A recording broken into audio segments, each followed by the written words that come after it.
Today I'm going to be repurposing my Nagisa wig into a shadow melt cookie wig. I started by removing all the bobby pins I put in there to hold up Nagisa's pigtails. There was a lot in there, like more than I remember putting in there. Ignore the mess in the back of my room, by the way. I just quickly did the right side and I moved on to taking out the ponytails. Can we just appreciate the fact that I used rubber bands that actually matched the hair? Like, I was struggling to find them at first. But yeah, I'm just taking those out. And then, yeah, make sure you're being very gentle while you do this because you don't want to pull and accidentally tangle it. I'm taking the unbrush and I'm just gently combing through it. Again, take your time. It might take longer, but you don't want to end up with a more tangled wig because you tried to rush it.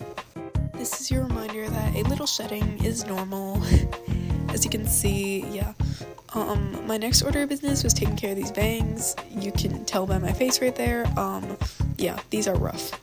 I just combed them out and parted them where I thought it made sense because we're just gonna wash this wig and they're gonna get messed up again anyways. So I didn't want to put too much time into it, but we will be fixing those later on. Pro tip, if your wig just won't detangle no matter what, just literally flip the cap inside out and brush it from the bottom. I promise it helps. Like, even here you can see how much I would have missed if I didn't flip the wig over. That would have been just tangled. Here I'm just brushing out the underside and cutting off the tag because I forgot to do that when I wore this for Nagisa and it was bugging me all day. So remember to do that if you're styling a wig because you will forget later. After that, I just flipped it over and did one final brush of the whole thing, and then I walked it to the bathroom.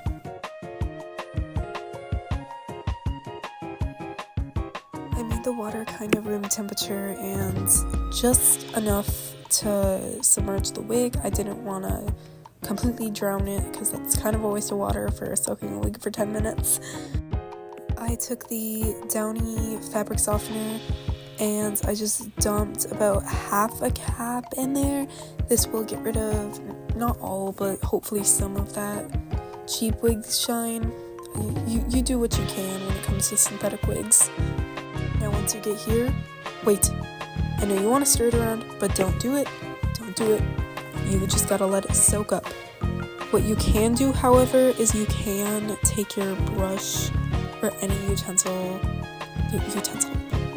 any brush you're using and just push it down to make sure it's fully submerged in the water. I let that soak for a few minutes and took some time to clean my bathroom because, as you can tell, it definitely needed it. I laid down a towel to dry it on and I took the wig out and just wrung it out a little bit so it didn't drip all over because it doesn't need to be super wet. And then I drained the tub. I brushed out the wig, and make sure you brush it out super well when it's wet because if you can't brush it when it's wet, you're not going to be able to brush it when it's dry. You will cry, I fear. I know it's looking rough, but you just gotta trust me. If you're working with a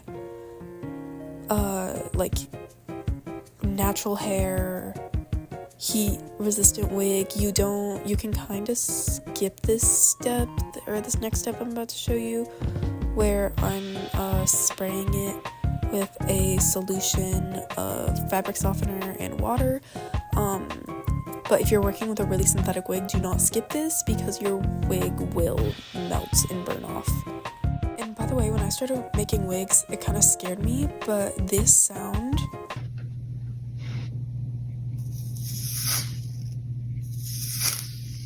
is completely normal. That is not the wig burning. Even if you do see a little bit of smoke, it's just the water being evaporated by the heat. So yeah, you don't have to worry about that. Just make sure your wig is not melting, please. It does take a while if you're doing one weft at a time, so I decided to just skip forward to when I am now doing the last part. As you can see, it's smooth, it's silky. Yeah, it just looks really good. If you want like a more voluminous wig, I'd use a straightener, but if you want like a smoother, more matte finish, use a crimper on low heat.